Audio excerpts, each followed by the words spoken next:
An afternoon with art form. Welcome to An Afternoon with Art Form, where our creatives, cast and crew discuss previous productions. Our podcast may contain adult content and may not be suitable for children. Hello, and welcome to another Afternoon with Art Form. My name is Matthew Westrip, and I will be your host for this afternoon.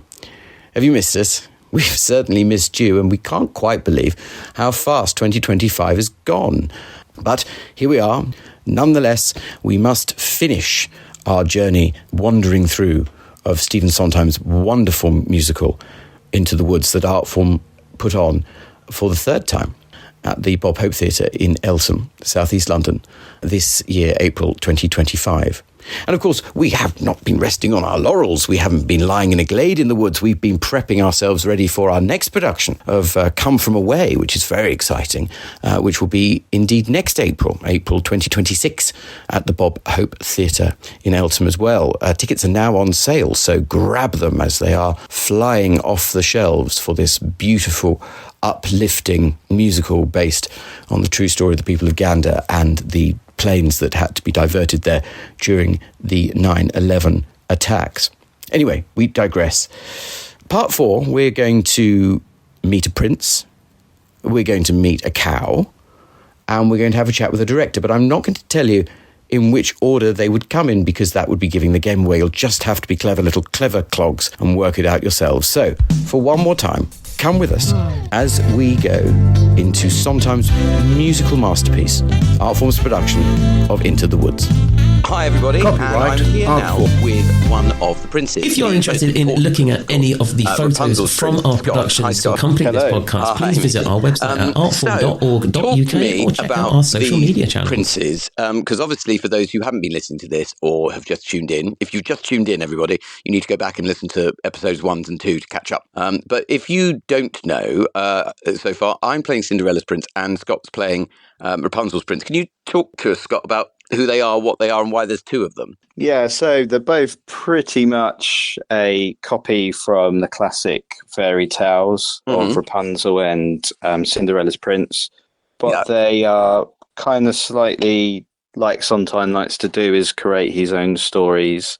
So they basically put a twist on the characters. So they're portrayed as kind of the things that you'd think in your mind that a character would want to say, but they shouldn't say. Okay, yeah. That's the way I think of it. You see Cinderella's prince, the way he acts probably in Into the Woods is a lot different to how you'd see him in the fairy tale, where he's just a lovely prince trying to run after this woman, where there's a lot more to the backstory. And it's the same with Rapunzel's prince. He's just frustrated that he has to literally climb up her hair just to get with her. Just to get with her.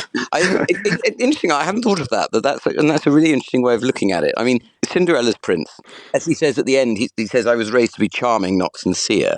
And this idea that got a huge laugh every night for the simple reason that actually everyone can relate to that, because they know who Prince Charming is, and they know darn well that that's what he's supposed to be, and nothing else. So, which is interesting. I found that quite difficult to find, because obviously I'm always sincere when I speak to people, but I found it very difficult to where to place him, and until actually literally the first time we got it on the stage in costume.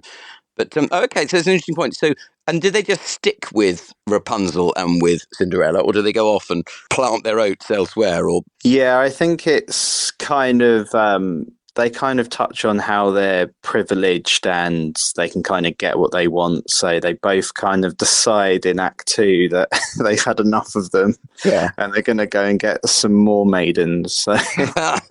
And that's what is it? Sleeping Beauty and Snow White. That's Snow White. Yeah.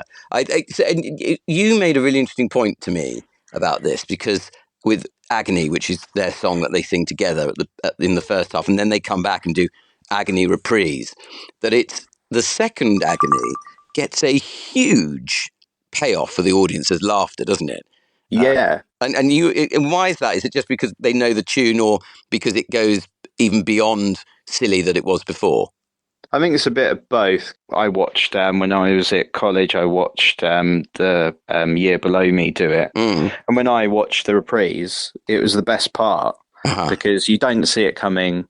it's the same tune again, but different lyrics that just catch you off guard, because you're just like, oh, I didn't expect them to sing it again, and I didn't expect them to literally get rid of the other maidens and just start talking about Snow White, and then obviously when Rapunzel's prince mentions the dwarfs, it's just really funny because he makes it such a thing that they're actually quite scary to him. Yes, you've got Rapunzel's prince who can't cope with dwarves and Cinderella's prince who can't cope with blood. Yeah, therefore can't get through the thicket. And I think the reason I don't know, I chose to make him maybe a bit more as masculine as I can, or like stronger, because then it's more funny when he says, "I'm scared of the dwarf." Yeah, absolutely. Yeah, scared of, yeah, well, that's a very good point. I mean, talking of that, because you and I had a discussion about it a number of times from the beginning about how they're portrayed, because it'd be very easy for them both to be exactly the same and portray them as that and carbon copies of each other, but they're really not. And it was quite nice that you and we did a very different take on it. You very much played him as the younger brother who was trying to sort of, I don't know, look up to his elder brother, try and copy in certain aspects, and then always try and outdo him, like in a brotherly sort of way. It worked quite well, I think. Yeah, like I just thought the funniest way to play it is because that he was play it so straight that it's really serious to him. So that's why it's funny. Yeah, because he generally is like, I can't get her and everything, and where Prince Charming just always gets these girls. So he's just looking up to him in that way, and to him it's like he's generally fallen in love with this girl. And then once he obviously gets her, he learns from his brother and goes, oh wait, I'm a prince, I can get any woman I want. So then oh, interesting. So it's like tearing the seal off. Yeah, okay. I like that. Because it makes sense, you see, when in that second agony, isn't it, before the song, says she's into fits of hysterical crying and mood swings. And I always thought, and I always tried to play it off from my perspective, going, oh, well, I know what that is. She's, without putting... Yeah, where he's probably never experienced a woman in that way. That. Yeah, no, exactly. Yeah. And then, of course, the first time it happens, he gets twins. Which is even more funny. It is. And then he got blinded by the witch as well. Now the blinded by the witch thing is fascinating, because I only saw it once, because I was always off doing something else, and I was never. It must have been in a gap, so I was always off doing something else, and I could always hear the narrator say and blinded him, and then he bumped into Rapunzel. Oh, and spoilers, by the way, everyone, if you're listening to this and you don't know the show, you really should go and watch it. That when you bump into Rapunzel in the woods again, it's her, her tears or something? Her tears and her touch restores. That's it. And it's done so quickly. It's such a shove it in to get you back into being able to see again. Because I think the original Broadway, they had him falling from something or other, but I suppose you'd have to go and organise all of that. But it's so quick, like you said. Falling from what? What? Shoving? Because she says he falls into thorns or something. I'll cast a spell on him and he falls into thorns or something. Oh, were you moaning that you didn't have? But we kind of did it. We did it like as if we just reveal him. Like I don't.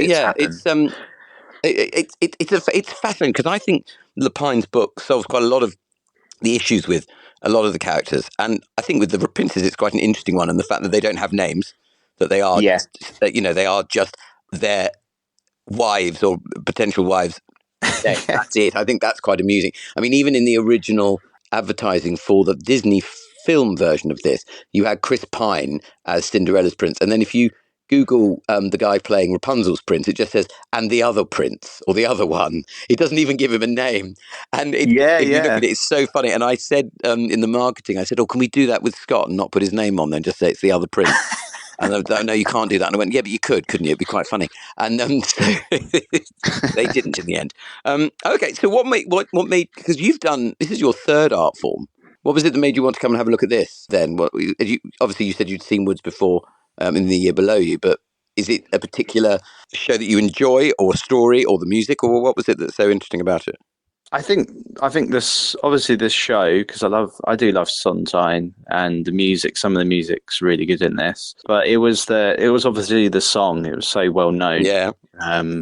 Everyone knows. Well, most people in musical theatre would know of Agony. Yeah, that's true. And because it's a male duet, and it's something you don't get to do often. No, there are very few of those. So it was mainly that, and obviously the part. And I just love the fact that both of the princes regardless of what prince it was that I got cast, I would have loved to have played a prince, and that was why, because I just find them funny, and the fact that they have the twist on the actual original story. I love that, Scott. I think that's an interesting, because I agree. I find the song, when it's sung in concert versions, to be exceptionally unfunny.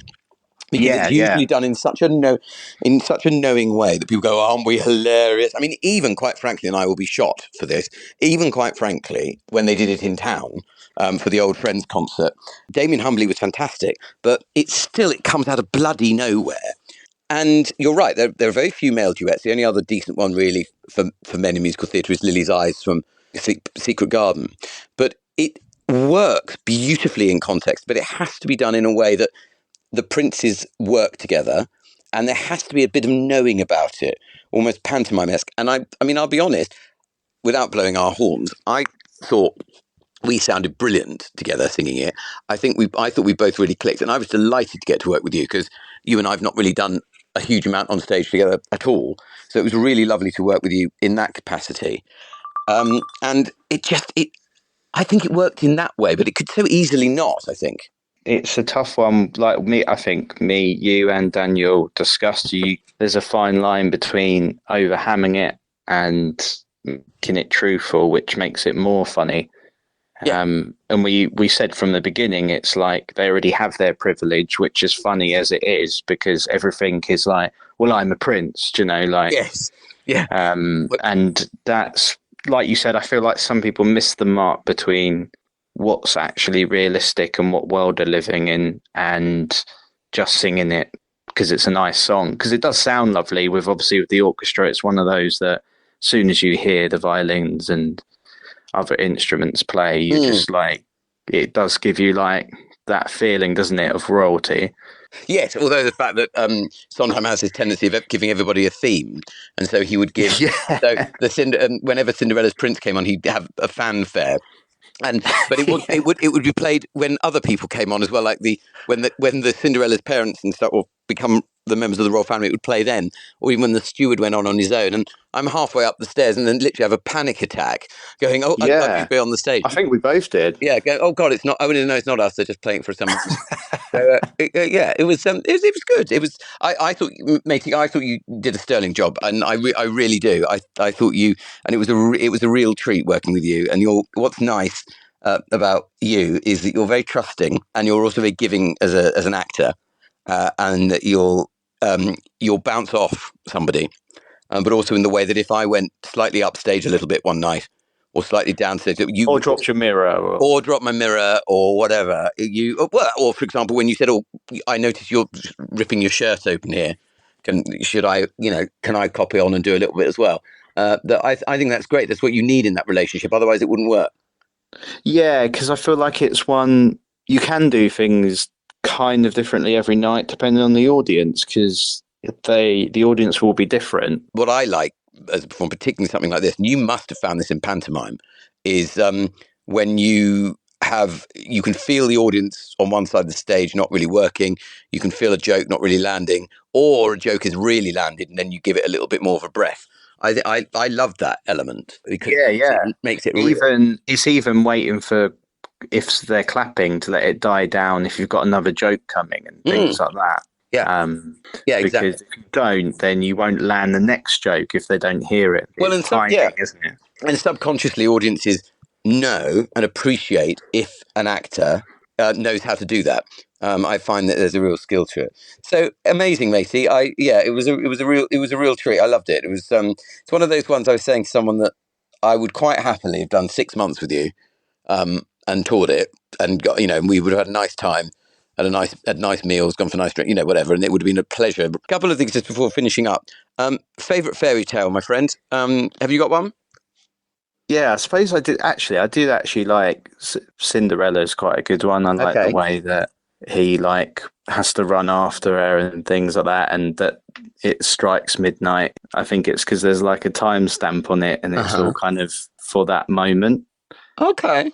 I like that. Quite an interesting one. That. I think, again, I'm probably getting this completely wrong, because we've done these in such a length of time that I don't think anybody else has said Cinderella, I think. but I could be wrong. Yeah, there's not one that really comes to the top of my head.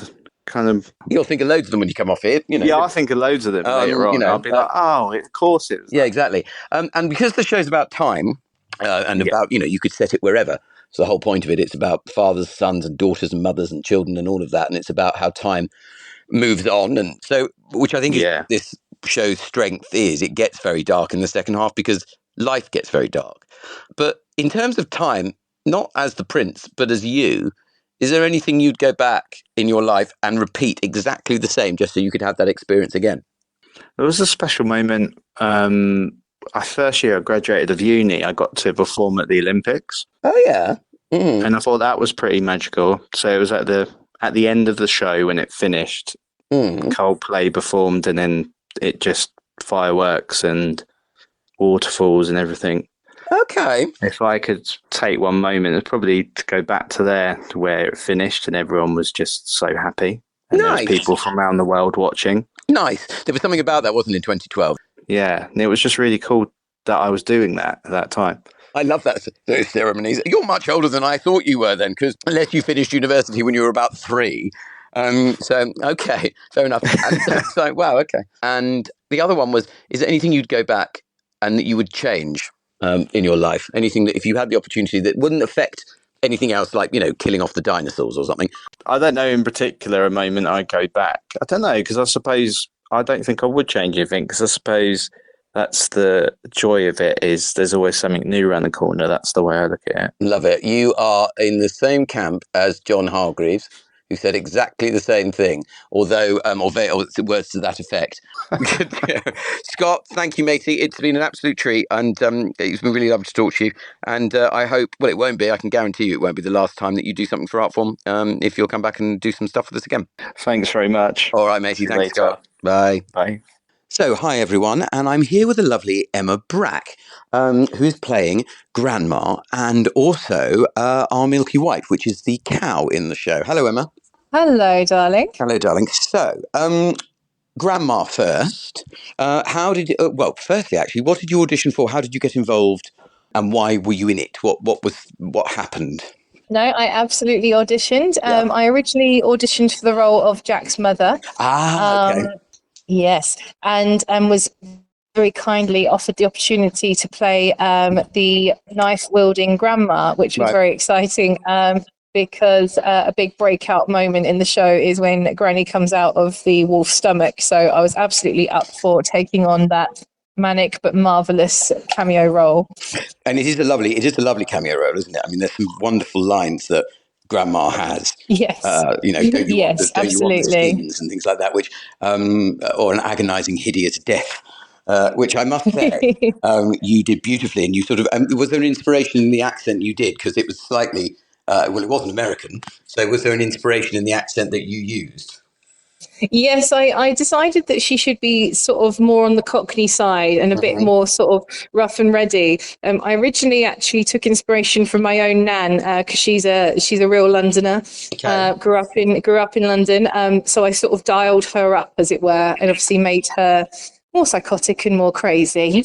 Oh, I like that. So interestingly, because when we were recording a little bit of the warm up for one of the, I think it might have been for the dress rehearsal, and they were doing mic checks, and we could hear Sam, who was playing Jack's mum, and she was, and I said, if anybody was in any doubt that we were that this was being performed in southeast London, Sam will leave you in no doubt with her wonderful accent. So it's actually, I suddenly realised, of course, by you doing it with an accent there, then of course the wolf I decided to do with a sort of spivvy East London accent as well. So there was a handful of us kicking around doing it, which was quite nice, I suppose, in its way. Yes.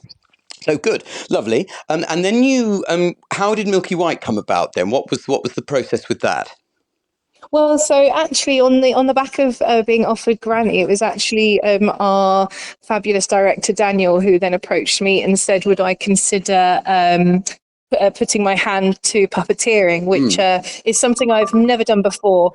And actually, I was daunted. I think my first response was, are you sure? Yes. Because, again, it's not something I had experience in. But after I saw the puppet, which was fabulous to have her straight from the word dot, really. Pretty much, yeah. I think I think I basically sort of got a bit of a strong bond with Milky White, and it was love at first sight. And as soon as I got my hands around what I was doing, how she moved, it was actually very exciting to take on the role, which obviously is quite heavy in Act One, and it was just fabulous to do it. Really, I actually did base quite a few of the movements on my sausage dog, which doesn't sound like the obvious choice for a cow, but just the way that man's best friend looks at you, and just really trying to, I think I was told to invoke sort of that Disney sidekick for Jack. Oh, okay, that would make a lot of sense then with some of your choices. That's lovely. That did come across then, darling, even though I didn't know that was what you were doing. So that did come across. I noticed that. Oh, I'm pleased. So, yes, because it's a lovely lady called Millie Holland who made the puppets, who's a professional puppet maker. She's a beautiful, exceptionally expressive piece of kit. And that came about because I was doing a production of Angels in America, both parts at the Geoffrey Whitworth last October, I think. And when they did both parts in one day, so 8 hours worth of fun, and which was an amazing experience, and I was very grateful for. But one of the shadow angels in that to help move things around was Millie. And as we were chatting, through the hours and hours of sitting around waiting for the next scene or whatever, I found out that she made puppets, and she'd always wanted, funnily enough, one of the ones she's always wanted to do was to make a Milky White, which she'd never done, and she wanted to make one based around the idea of it being made out of wood, like silver birches, which I knew was kind of what Daniel was going for aesthetic-wise for the set.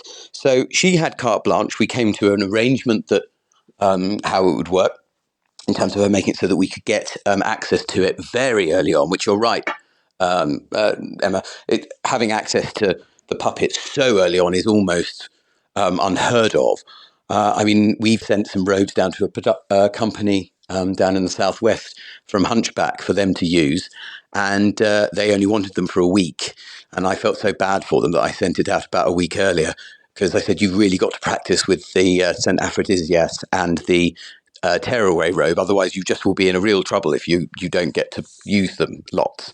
So I'm glad that you had that, and that's marvelous. And you get a bond with her, because you find that Artform did Avenue Q many years ago, and I played Rod in that, and we had puppets that had been made for the West End, and you really do get a bond with them. It's very weird. You do. And actually, some of the kindest comments I got from audience members was that it appeared that I was one with the puppet. And I have to say, if I didn't have the opportunity to progress that myself as a solo performer with my puppet, as it were, it would be a different performance, I think, if it was much later on in the process, getting access to her, for sure. Absolutely. Yeah, I knew exactly how she moved and what I needed to do. And the weight and how she stood and cause I remember you getting her the first time and working out how she stood, how where the weight was, all of that sort of stuff. And that's tricky to do straight off. It's not easy to do that. No. So unless you either are blessed in a way that you can pick that up very quickly, which some people are. So you sometimes don't and sometimes don't have it. But good. Oh, I'm glad that's the case. It was certainly wonderful. And we had one member of the cast at one point who said, oh, God, I'm worried she's going to, she's so good, as in the cow and you, that it might upstage and overshadow some of the other characters. And my response to that person was, well, then everybody else better pick their game up, because that's the level of what it should be. And which is a compliment, of course, but yes. A huge compliment.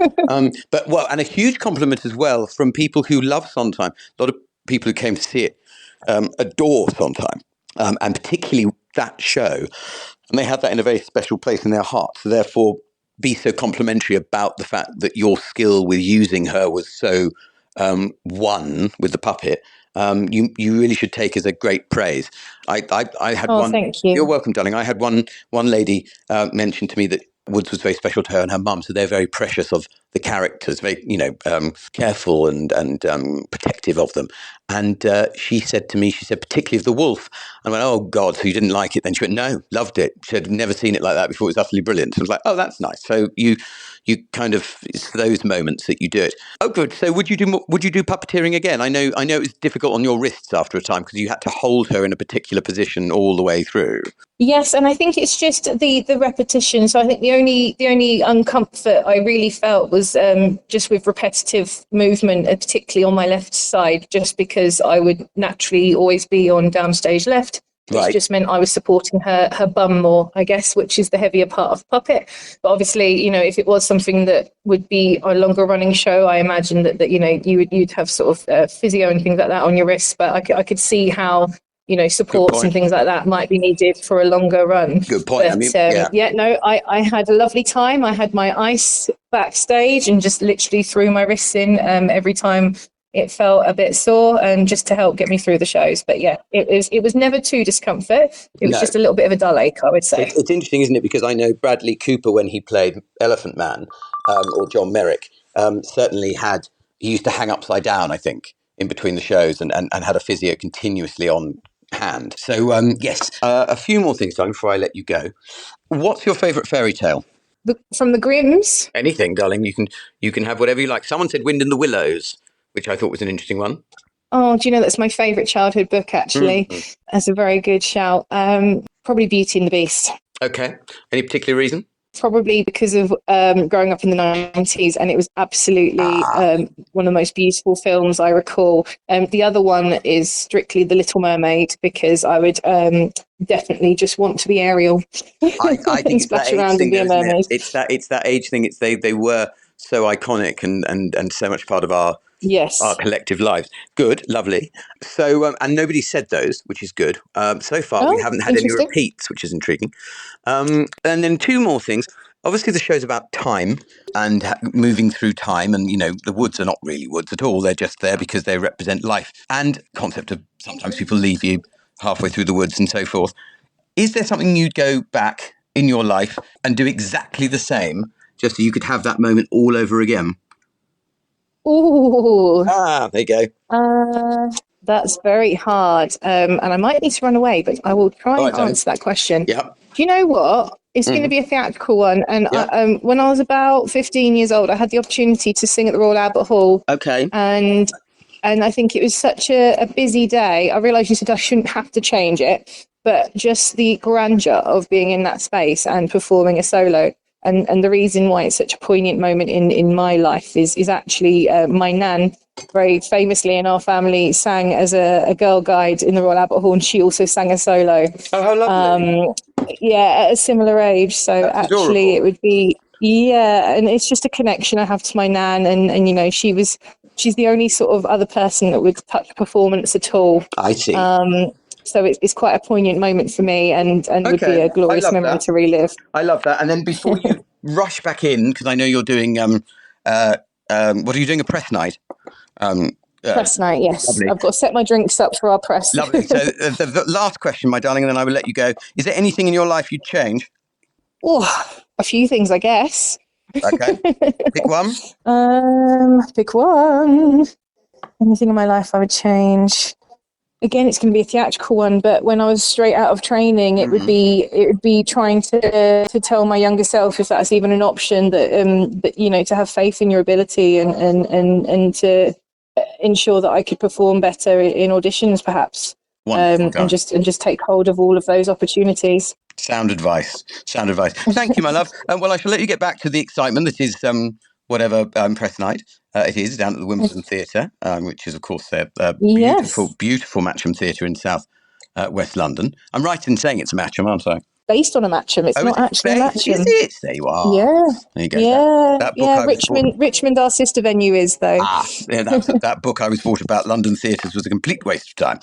So thank you so much, my darling, and we will speak to you very soon. All right. Thank you, darling. I'll speak to you soon. Bye. Bye. So I'm now here with Daniel Lawrence, who was one of the directors of Artform's production of Into the Woods. Hello, Daniel. Hello. Hi. And we're chatting after the fact. We're chatting after the things have been put away, the props have been sent back to where they were, the costumes have been steamed and sent back to their respectable homes, and the cast have gone on their merry way with their talent. Is this the first Sondheim show you've directed? I can't remember if we've asked you this question before. It is the first Sondheim I've directed. And what is it about Sondheim then that you think would you come back to direct a Sondheim? Not this, not Woods. Sondheim's work kind of sits in that. I know there's a lot of comparison with Shakespeare. He's the musical theatre Shakespeare kind of thing, but he does something that like Shakespeare does, where he has a lot of questions but doesn't necessarily give you the answers, and not in like a J.J. Abrams way where he doesn't even have the answers. It enables you to make a choice. So you can see why actors or directors or companies want to keep coming, or audiences keep coming back to his works, because the individuals bring their individuality to it. There's almost no point in trying to recreate an original production because you can't. He leaves the space for you to find the questions you wish to answer. So as a director, you are approaching it from a different angle, as I've performed in a few of his works, to a performer, but that way you find it together. So whilst as the director you may have your overall vision, how you may view a particular character when you start may be completely different by the time you finish, because you go on the journey through the woods for na with them. Interesting, isn't it? Because actually, we spoke very briefly before I interviewed you and I threw some questions at you. What had you learnt from it? And in terms of what had you discovered that you didn't necessarily know before about the piece? I think it was the last podcast, the third part of this series, I mentioned to Ellie, who was playing Cinderella, that you had got through this production, and about 2/3 of the way through, you suddenly realised that you would want to completely stage it in a completely different way. And that you actually, and I said, and I haven't given it away what that was, and I'm not asking you to give away now, but do you remember you said to me when it was the original idea? There is a way I wish to do the show. But is it in design or is it in... No, whole delivery. Entirely different. Different setting, different look. So would you go back in a number of years to come and go, I would have a go at that? Yeah, I'd do it numerous times. I think to say somebody's got a production right. I mean, we've all seen productions where we think that is it, that's the definitive. But you can always tweak and rework. I think it was Lowe, wasn't it, who said that a good musical isn't written, it's rewritten. And I think that's the same with production and performance, and that's why theatre is so wonderful, because unlike film where you can select the best take, the whole night is not going to be perfect. There's always some element, so it's always new. So and the reason I would want to do it differently is not because of anything from this production. In fact, I don't think I could ever do the version I would like to do, because in an amateur world, budgets and things get in the way. So if Regent's Park want to give me a call so I can redesign their next revival, that'd be great. Talking of Regent's Park, actually, funny enough, when we say about that, there are some productions with definitive versions of them. I would argue Regent's Park's production of Brigadoon. And having never seen that production before, you didn't even know there was a film version of it, which is absolutely outrageous, with Sid Charisse and Gene Kelly. Directed by Liza Minnelli's dad. It's intriguing as well, actually, because he directed Kismet and Gigi, so he obviously did a lot of work with them, the Learners and Lows. That was almost the definitive version of it. I wouldn't say it was the definitive. They reworked, and this actually goes back to something we've spoken about before, that a director's job, every piece has problems, whether it is the piece poses problems or there's weaknesses within the writing or the music that's itself. That doesn't necessarily mean we judge ourselves better than the material, just you might find yourself in a cul-de-sac, and the rewrites and the directorial decisions for Brigadoon at Regent's Park showed what you can do to completely breathe new spirit into it. I mean, that's why, certain plays, certain operas, certain musicals will be done forever and ever and can be radicalized. For example, the Oklahoma that won the Tony most recently, they didn't change a single word of the libretto, or not that I'm aware of, nor music to the score, but it completely highlighted different aspects. For example, the abuse of Judd. So I think that's why you can always return, and you should always look at something, and that's why sometimes work allows you to do that, and Woods very much does that, because not only have you got the actual plot, but all the characters themselves have various motivations, and it's up to the actor to choose which ones they want. Yes, and I suppose the interesting point with, as you said, with different versions, I mean, you can, if you wish to do so, the rights holders allow you to do so, put in that song for Rapunzel and the Witch. Oh, yes. Our Little World, which I think, we've spoken to Emma about this, adds enormously to the relationship between those two and gives a much better understanding of the relationship between the two. It does. Or the opportunity to do so. And it also enriches the relationship that the witch has with Rapunzel. So I would say to companies considering it, firstly, put it in, because I think it gives Rapunzel more meat on the bone, rather than her being a cipher. It gives her something more to do. So it means the audience have more of a bond with Rapunzel rather than just being a plot point. And more so, it shows the relationship the witch has with Rapunzel, which there means that Stay With Me can be more violent, which is what we kind of went for. I put in a slap that the witch gives to Rapunzel, and there was audibly a gasp every night from the audience because they weren't expecting it. But that's because you had the juxtaposition of Our Little World and the witch and their relationship there. And the tune is so pretty and so comical that the next time you see Rapunzel and the witch together, it's Stay With Me rather than Stay With Me coming from nowhere. And you did a similar thing with, because obviously there are challenges and things, and we've spoken about this over the course of the series, of the difficult things there are to do in certain shows, you know, whether it's flying or quick changes or all those sorts of things. And this one has one of those, well, two of them actually involving the witch. One, a quick change, where she transforms, and two, when she dies. Yes. And I know in the last podcast, as you mentioned to me, because you'd listened to it the other week, that Joe Begley, who played the narrator, and I were talking about how the device of having a woman, but also having a person who is involved very much in the storytelling element of it, allowed you to fix or use that device for the transformation, and then you did something else for the death scene. Is that... Explain to me what your logic was by having the narrator rather than just sitting on the side. Well, the narrator... a lot of productions have the narrator as passive rather than active, and there's nothing wrong with that at all. In fact, the original production does that more so, and they turn because he gets absorbed into the piece. But the notion of having active comes, I suppose, from a literary background, in the sense that we always take the narrator's word as gospel. And so there's always this play with the unreliable narrator. And so with a lot of fairy tales and things, there is often a voiceover, isn't there? Once upon a time there was a woman, blah, blah, blah, blah, blah. And so what if that voice is actually setting it up and controlling and doing the stories? And then as Sondheim poses, what do they do next once they get rid of the narrator? As the narrator says, who else is going to tell your stories?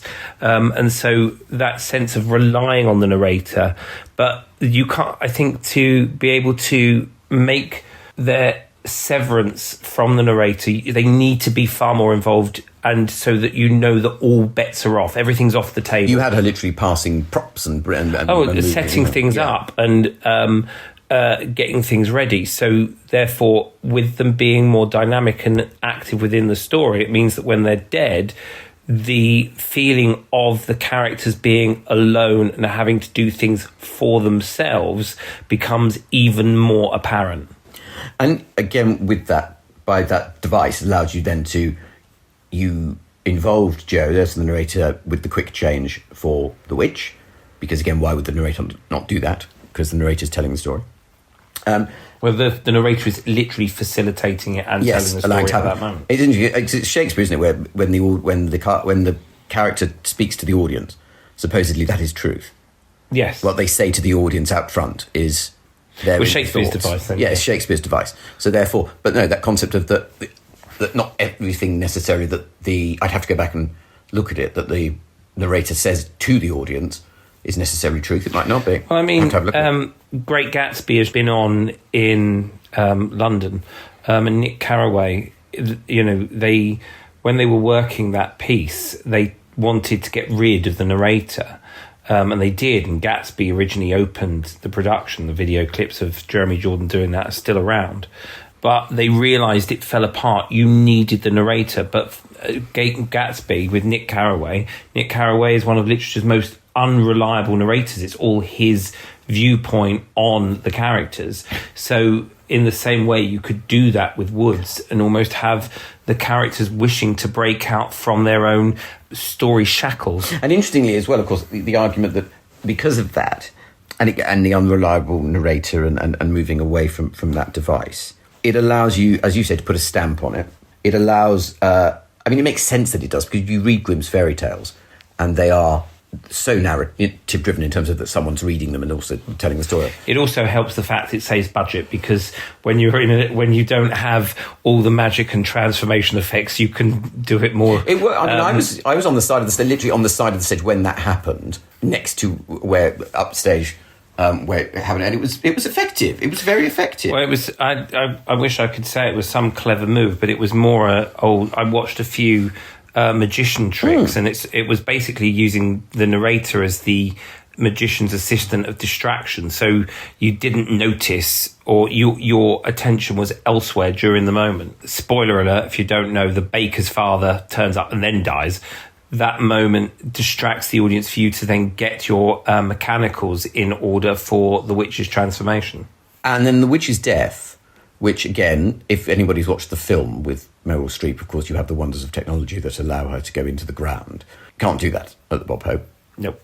So you had the characters who had passed in the show, who had died in the show, come out during that moment. Well, I tried to work in the dead when they were in the woods. The biggest problem I had was getting the witch off. I don't think the Disney film... I think its weakest moment is Last Midnight, as she sings it brilliantly, but she just suddenly, the ground eats her up. And there's a really big moment, and it's something I would... It was a big line for me, and I would recommend other directors look at it. I mean, you might vehemently disagree, but when the witch says, "All right, mother, when lost the beans again," it's such a big signal moment to the audience. And I've seen so many productions and actually missed it myself. The production might have done it, but I missed it. That is why she gets sucked up by the ground, etc. Because she says, if you lose the beans, you are punished. So with the very, tight limitations we had, how could I do a way of getting the witch off that didn't involve pyrotechnics, that didn't involve trapdoors, etc., didn't involve blackouts and running off and so forth? So I always had this image of all those that died, and it's quite interesting that they're all female from memory, except for Jack's father, who I kept on a different side, because You mean the baker's father? Yeah, the baker's father, sorry, in terms of a different voice, because the witch concocts it herself. And then I wanted to bring them back. We didn't in the end, but one of the things I wanted to do was to bring back the same dead behind the main four during No One Is Alone. Just out of reach, just out of touch. Because as Cinderella suggests, mother cannot guide you, now you're on your own. And then you get the baker's wife later on coming back. And it always bothered me that the baker's dad just reappears. So I felt, in terms of one of those problem areas, of establishing that in the woods, when you're in the woods, or if you die in the woods, you can't leave. Bit of inspiration from American Horror Story, the first one, Murder House, which is if you die on the grounds, you never leave. And so that was kind of the feeling of the darkness of the woods. So when the witch is tormenting the others with the truth, basically I had Rapunzel appear in the very last moments and kiss her on the cheek, and that is, the witch is talking about her mother, but we will talk about parental things, and in this moment her karma gets her more so than the curse, until you get the sunlight coming through the woods at the end and the baker's wife, and that we may lose people, as it says, in the woods, but we don't lose them on the inside, and that the baker and the baker's wife, it's only really the mortal coil that keeps them apart. You could almost see it as like a religious acknowledgement, really. Yeah, I mean, I think, I suppose I've just realised as well, knowing how you would, if you did it again, would wish to stage it. And I'm not sharing it because I don't want something to see it. I said it in the last podcast, won't do it. Won't share it. But I know, and that, interestingly, I know how you do the death of the witch then, which I'll tell you afterwards. I've solved that. I've already got that. Okay, see. But that's why, because the budget would be bloody huge in a card. Yeah, exactly. But no, it's intriguing, isn't it, in terms of the concept of death and mothers and sons, like Shakespeare is all about that, and certainly in the histories, all about fathers and sons. So it's about growing up. And so death is both literal and metaphorical, and sometimes seems to play with that quite a lot. I mean, even, and instantly I'm reminded of not the obvious ones, but A Little Night Music with every day a little death. That notion that there is death but moving on and marking. And it would make sense that they come back as well, because in fairy tales they do that. They come back, they listen. I mean, it's like Carousel. I mean, Carousel with, Julie, I love you, you know that I love you, and he comes down and has that moment. It's heartbreaking. It's the same thing. It should be heartbreaking. That's sort of the whole point. Everyone leaves something unfinished. We are not going to leave this unfinished. There's just a few things I want to ask you before we close out, if that's all right, Daniel. So... And I know you're a fan of this show, so this is an interesting one to argue. Not necessarily this show, I'm talking about another one. Obviously 1986, then to 1987. Oh no, 1986 it premieres on Broadway. Yeah. 1987 is when the Tonys happen. Yeah, and it's famous. Don't you go. No, you haven't done your research. It's because you're obsessed with this other show. The Woods itself won 3 major awards in the Tonys: Best Score, Best Book, Best Actress in a Musical for Joanna Gleason. In the same year that Phantom of the Opera was nominated. Yep. And I know Phantom of the Opera is one of your favourite, if not, certainly your favourite Webber, I'd argue. Yes, I mean, it was the first real big musical I saw, and it left a massive imprint on me. And just explain to me then, because sometime the only one that actually made money when he was alive, really, funnily enough, was Woods. Woods was quite successcul commercially for him, and Forum actually. Forum was very. Well, Forum, I think, was very. Interesting side note that none of Sondheim's shows have ever made the 1,000 performance mark on Broadway. Forum was very close. Forum was 900 and something, but no Sondheim show ever has managed that achievement. Whereas Phantom, of course, so let's go to the opposite, did how many years? Phantom did... Well, it only closed about... We're now closed about 2022, 23. So, and it opened in 86, so you do the maths. Okay, so, I mean, it's coming to... it's nearly... Because Les Miserables is 40 years this year in the West End, and Phantom, therefore, will be 40 years in the West End next year. The following, yeah. What is it about? Because people are exceptionally snobby about Webber. And if they like Sondheim, they are either dismissive of it because it's too complicated, or they're exceptionally snobby about Sondheim, funnily enough, but in the opposite direction. Do they both have a space together? Does it kind of... that's what a Tony year if you've got that sort of show and then Phantom. And well, it's not just that. They share a birthday. Sondheim and Lloyd Webber are born on the same day. Not the same day, same birthday, but not the same year. And I think they both can exist in the same space. I do think there is this bizarre football team camp of one or other where they lobby either it's too basic or too simplistic or too... he copies all the time. Or he's too complicated or he copies all the time.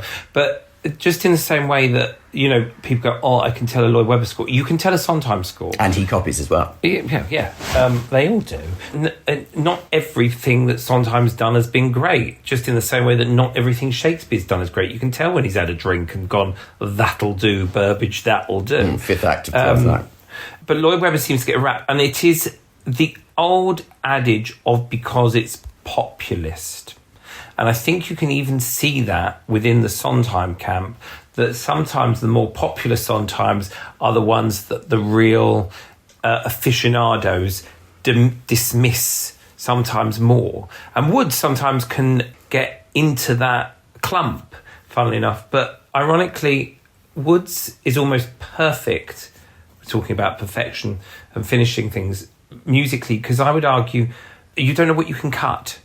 There's not any filler. In fact, you end up adding. Yeah, there's very little filler musically, and the songs are very short.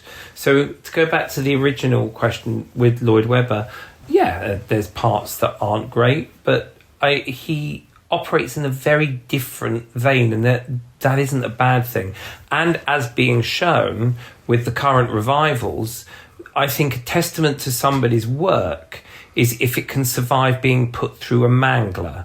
So, you know, in terms of you don't change words, you don't change the music, but you change how you deliver it. And Jamie Lloyd, with his recent Sunset Boulevard and Evita, year 2025, shows that Lloyd Webber's work can be manipulated just as much as Sondheim's. So they both, therefore, have their own artistic merit and will last in different ways. In the same way you could argue that having Jamie as a female character in Company actually makes more sense now, because 35 is far more of an age for women than it is for men. Having on the previous podcast talked about Company and doing it. Yeah. When approaching Bobby that time round, you're sitting there going, I know loads of 35-year-olds. No one is bothered that they're married or not, but the idea of the clocks and Marion Elliott's gender swap works beautifully with that concept. And then, of course, Dominic Cook finding and solving, I think, the problems of Follies by basically bringing forward to the front and have the play be up behind and everything that goes. The Follies one is an interesting one because it also shows the interference, like in cinema as well, the interference of production. And I think Lloyd Webber has far more artistic control. That's why I always think Phantom is the most perfect example of the perfect production. I know people will massively disagree with that, but I think in terms of the music, Maria Borson? Yeah, the Maria one. I mean, as in like everything together. Phantom, the reason it's so successful is all the elements play so well together that you almost can't imagine different bits. Les Mis, music incredible, original production incredible, but you could imagine staging it in lots of different ways. And how Prince's original is quite magical, and he very much gets involved. But as Sondheim, I believe, and please write in if I was wrong, but I do believe he always envisaged Follies to be a one-act piece. Interesting. And who's going to sell your cocktails and your drinks and your programs and your ice creams in the interval. So had the second act inflicted on him. Or certainly in a lot of productions, because that's why I have seen Follies, various productions, move the interval. So the National staged it as wished. So I don't actually know much knowledge in terms of how much influence Sondheim has on the staging and productions of his work, but Lloyd Webber certainly has much more of an input, and he learnt that. He's talked about that recently. People should listen to an interview he's done recently about Jesus Christ Superstar and the famous Insect Broadway production of Jesus Christ Superstar, where the director envisaged them all as insects and bugs, and he described it as the most depressing day of his life watching this show on Broadway be taken out of his hand. Really? That he had no control over. Wow. I mean, it's and just to finish before I ask you what I've asked everybody else so far, obviously there's the Bridges production in London. Very exciting. This year, which is exciting to see. I was just, while you were chatting away, looking up some bits and pieces about it. And interestingly, Regent's Park, which you mentioned, when they did it in 2010, which is terrifying how long ago that was, they used the narrator as a young schoolboy, as a device used to illustrate the musical's themes of parenting and adolescence, which of course is one of the many themes. And that goes back to the original question you asked in terms of revisiting, because it depends which theme or themes you wish to explore, because you can't explore all of them at the same time. Otherwise, you dilute your direction. Well, in the same way with Shakespeare, you do with certain things where you go, right, this one I'm going to focus on this particular aspect, or this one I'm going to focus on this particular aspect of it.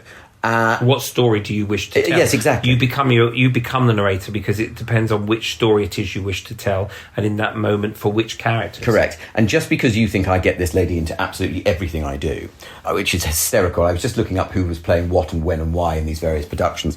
And the first US tour in 1988. Do you know who the witch was played by? No, I want to say Betty Buckley just because she's my favourite. Cleo Lane. Cleo Lane. Boop, boop, boop, boop. As the witch. Oh, isn't that fascinating? I didn't realise that at all. So, just very, very funny. As you may or may not know, Daniel, but our listeners do, I've asked people 3 statement questions. Firstly, favourite fairy tale? That will be Cinderella with hairlines win over Beauty and the Beast. Okay, I think we're now getting to the point where people are doubling up. Oh, well, the reason would be the same. Okay. So, which is?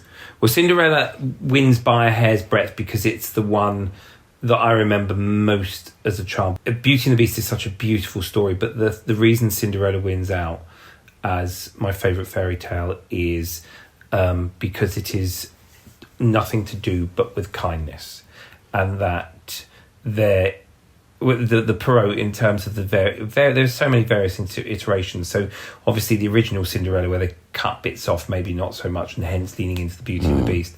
But the Cinderella that the modern world knows, that is told in Ladybird books and Disney and etc., is very much focusing on kindness and strength and self-belief in oneself. There's been a massive misreading of it, particularly of the Disney film, where they say she just waits around for a man to rescue her, and that's not only incorrect, that means you haven't watched it. And that she... Well, you've watched it, but you haven't seen it. Yes. She never once says that she wants to meet the prince. Basically, she wants to go for a night out. But she survives... basically domestic abuse. You look at it, it's actually a dreadful story about domestic abuse and surviving that. And Villain's good though, isn't she, in the Disney yes, film? she is. But there are many people out there, probably people who are listening, that have suffered such awful things. And the lesson that I take from Cinderella was put beautifully in the script, the screenplay in the Kenneth Branagh version, where it says you must have courage and be kind. And I would say that being kind is one of the hardest things to do, and Cinderella is the one that preaches that we should be kind to one another. And that I try and it's a thing I've always tried to live by, rather than so preachy, but it's just something that struck very much, that with all the bangs and whistles, it's just a woman who wishes to escape unkindness and does through her own kindness, which is staged so beautifully in the Branagh film when she looks to her stepmother and says the words, "I forgive you." And when Ellie and I, who's played Cinderella, spoke about this in the last podcast, where it is, and Sondheim famously says that he believes that Lapine solves this problem with Cinderella in this production in Woods, where and Ellie said, yep, absolutely, you and her had a conversation about, I am making a decision to leave my shoe on the stair, and therefore I'm making a decision to that this is when I decide. Cinderella was the character I played most with, and Ellie was very gracious and very good, because I couldn't I knew what I wanted to achieve, and there was bits that just didn't work, and you don't know it until you're in the rehearsal room. And the one thing that flowed out of her was softness. And if you look, Sondheim keeps that kindness throughout Cinderella the entire way. And she takes on that maternal role, taking over the baby without question and so forth. But she's never trampled over. So much so that she stands up to the prince and acknowledges and says, please almost be on your way. And indeed, I mean, that scene was, which I did with her, which... was a really good example of a scene that got better as it went along in the rehearsal room as well. That you suddenly went, I now understand this, and you would give me different things to do with it and whatever. And the comedy of me literally ripping my shirt open when I thought she was somebody else, Again, it's that juxtaposition. You want the comedy because you then want the heartbreak. When she says about the faraway prince, and then she goes straight into looking after little Red. And so we always gave Ellie a moment of wiping the tears, and like any parent that has to manage life to protect the child, Cinderella in Sondheim's production, he remains true to that notion of being kind, because the first thing she does is then go into No One Is Alone looking after little Red, even though she's just had her heart broken. And Ellie so beautifully portrayed that we the first moment was to little Red, the second part was out to the audience, because actually Cinderella, in my envisage for that moment, is really singing about herself. And finally, is there anything you'd go back and repeat in your life?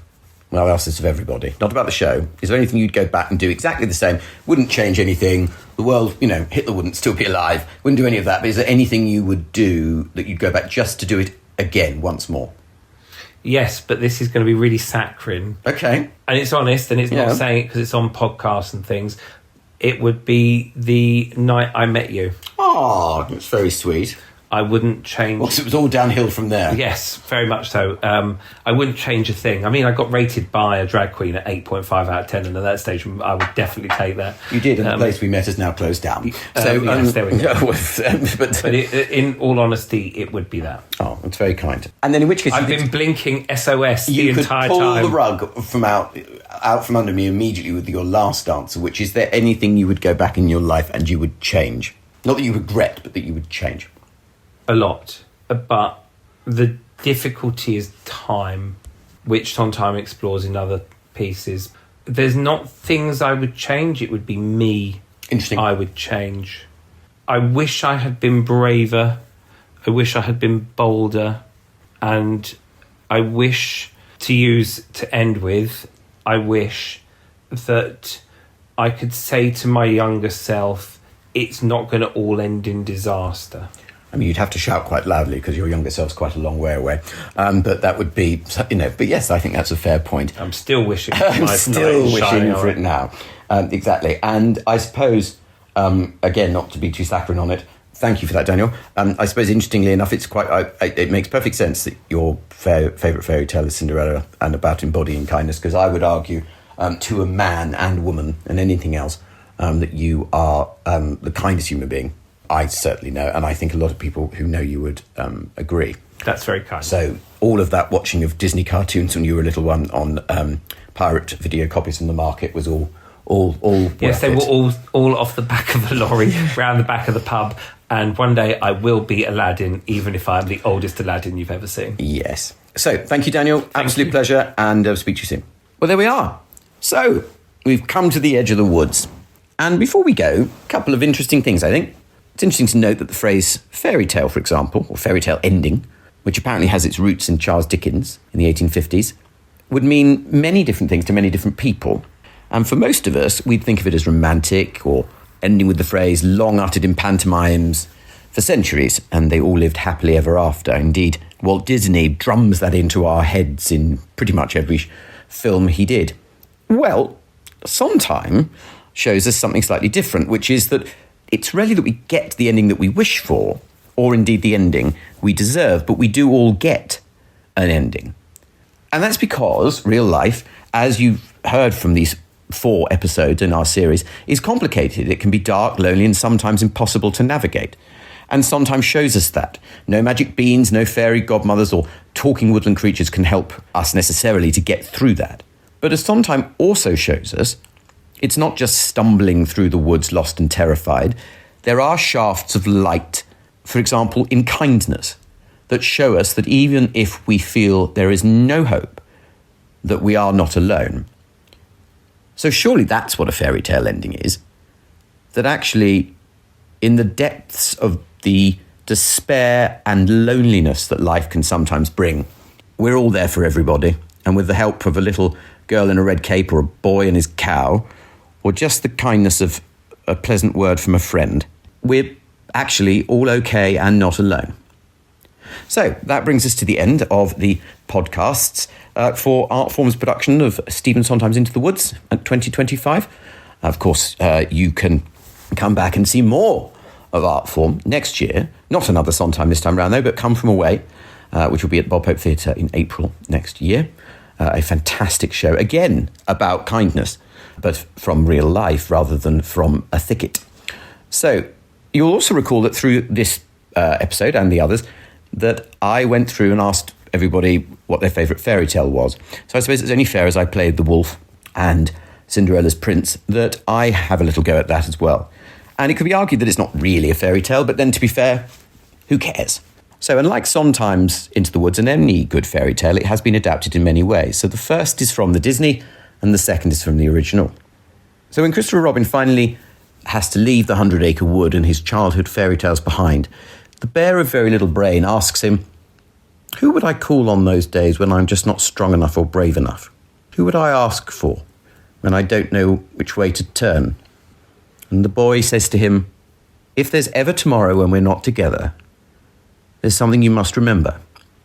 You're braver than you believe, you're stronger than you seem, and you're smarter than you think. And the most important thing is that even when we're apart, I'll always be with you. And so they went off together, but wherever they go and whatever happens to them along the way, in that enchanted place on the top of the forest, a little boy and his bear will always be playing. Thank you for joining us as we've accompanied Artform on their journey through Into the Woods, the magnificent and magical woods of Stephen Sondheim. And we will see you all again very soon. Take care of yourself and buy those tickets for Come From Away. Bye now.